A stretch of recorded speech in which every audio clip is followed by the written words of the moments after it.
Look at this man, sitting there in that ugly shirt. Yes, you! That stuff is garbage! It's no good! So let's change that. That's a lot better! Now he's wearing the new, fresh Dr.Wily merch that you can get as well for only $21.99. Get any of the new Wily character designs on a shirt, hoodie, mug, poster, pillow, anything really.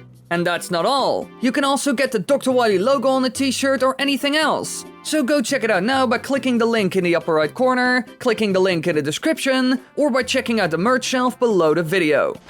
Danger. It lurks around every corner. Death could just pop up and decide to end you on the spot. The world of Super Mario is anything but safe. That's what Nintendo wants, of course, because then you won't beat their level and God Miyamoto will always be #1.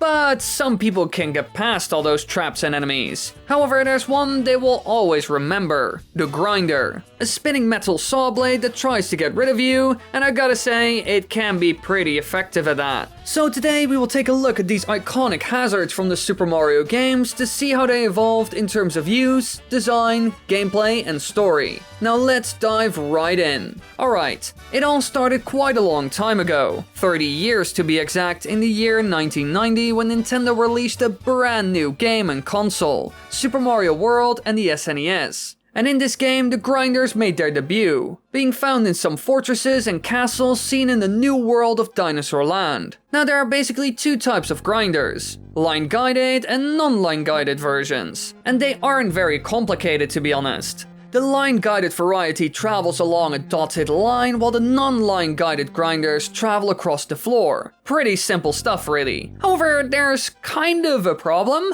They are huge freaking saw blades, which can be difficult to deal with, as you can imagine. So your best option is just getting past them, which can be hard, since they are rather large, making jumping over them quite a tricky task. That's why they are so memorable, since everyone has died to them at least once when playing any Super Mario game they are seen in. But you can at least defeat them with a slope slide. It even displays a glitchy sprite, which is a bit strange, but still it's handy. However, you can also do something even better to deal with them, which also gives you more options. Only downside is that it's quite hard to do well, especially in succession. For example, I can't really do it to be honest. I'm not that good at 2D Mario games. Now the move I'm talking about is the spin jump, which allows you to bounce off them without taking any damage, while also gaining some extra height. Obviously, this is really useful and could even be used to build whole levels around it, although Nintendo didn't completely utilize this since it's quite hard to pull off, which could be a bit unfair to some players. And to be honest, this is the only reason why these hazards are among the most well-known in the entire franchise, aside from being very effective at killing Mario. The trick is hard to do, looks cool, and can also help you immensely in levels. It's basically perfect for people to obsess over, and in Super Mario World itself, it also played a cool role. So in general, all was going well, and Nintendo made something interesting. So what was next for the grinder? Well,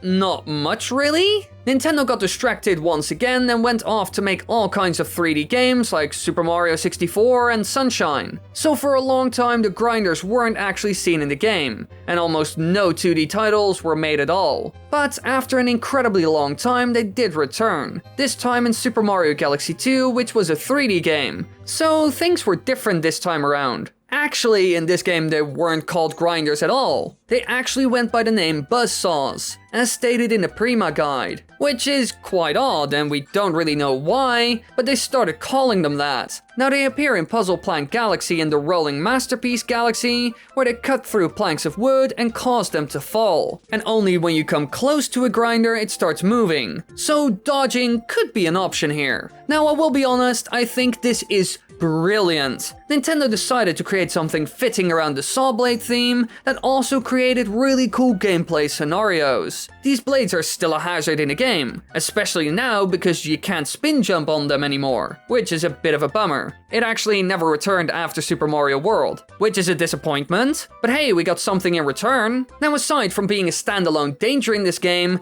they also create pressure and even more danger after a while. They get rid of certain sections of the world after all, so you need to be fast and dodge those spots, as much as you humanly can. And all those things combined make for a beautiful cocktail. It works so well, it's crazy, while also being pretty darn clever and original. They can even help you at times, because any enemy that touches it is defeated, which is handy and makes the world feel more real. You aren't the only one in danger after all. And just to be straightforward here for a bit, this is my favorite game when it comes to how they use the grinders. It's one of those games where Nintendo took something that was becoming a bit stale and boring and turned it into something unique and cool. So in general, Super Mario Galaxy 2 propelled the grinder to new heights, getting rid of some old traditions while also adding some new ones. So what's next? Well, in the next game, Super Mario 3D Land, nothing really changed, and they were copied over from Super Mario Galaxy 2 basically. They were seen in World 7.5 where they were the primary obstacles, so nothing special really. So would the next game do anything new then, or would everything become incredibly stale all of a sudden? Well, no. Because after this, a 2D title by the name New Super Mario Bros. 2 came around the corner,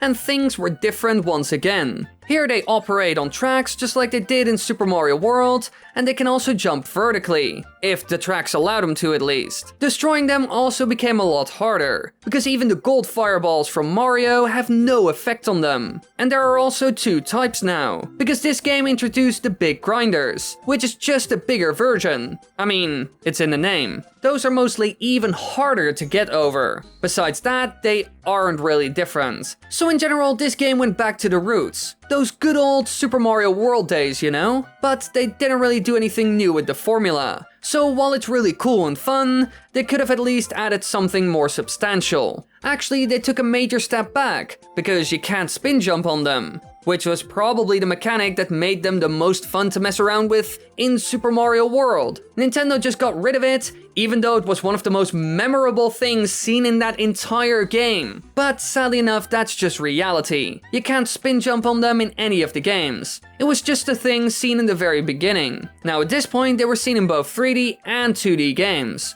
playing quite a sizable role each time they were seen. However, while all of this had been great so far, in the next game things really took off and went to a completely new level. And that's because they were put in the game Super Mario Maker, and so players were able to make their own levels, using the grinders and a bunch of other stuff for the very first time. This time around they are larger and different from previous titles, for quite obvious reasons actually. Because grinders did not appear in Super Mario Bros. And Super Mario Bros. 3 of course. So new sprites were made for those styles. The others just have the new Super Mario Bros. 2 model, except for Super Mario World, which actually got a new one for some reason. However, while they were back in grand fashion, some very important things were missing. Because sadly enough, you still can't spin jump on them, and they are invincible now, so it's quite different. The cool mechanics from Super Mario World are basically missing, and I think a lot of people do miss that, especially in a title like this. But you can jump on them by using a Yoshi or Goomba shoe. So you can do it, but you're a lot more limited. However, it's still a lot better than not being able to do it at all, like we saw in New Super Mario Bros. 2. Now another weird thing is that the grinders in this game remain floating in place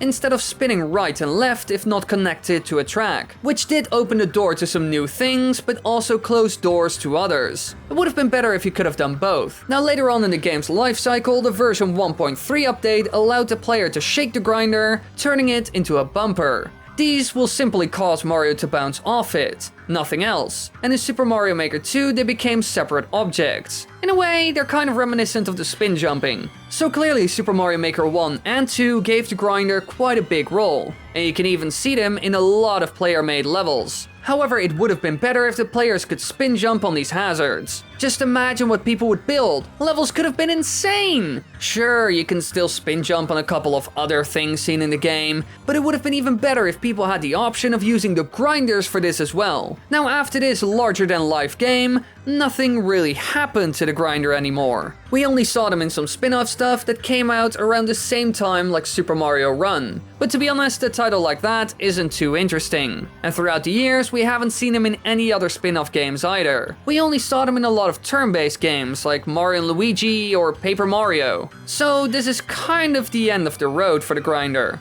But hey, Nintendo is always making new games, so they could easily return. Now in the end, this hazard started off as quite an interesting feature in the game, being both dangerous and something that could help you. And as time went on, Nintendo experimented with them more and more, creating some pretty amazing concepts around these things, like what we saw in Super Mario Galaxy 2, but in time they would become more disappointing, especially in the Super Mario Maker titles. So I guess we will have to see what happens to them next, because I don't think these will disappear anytime soon.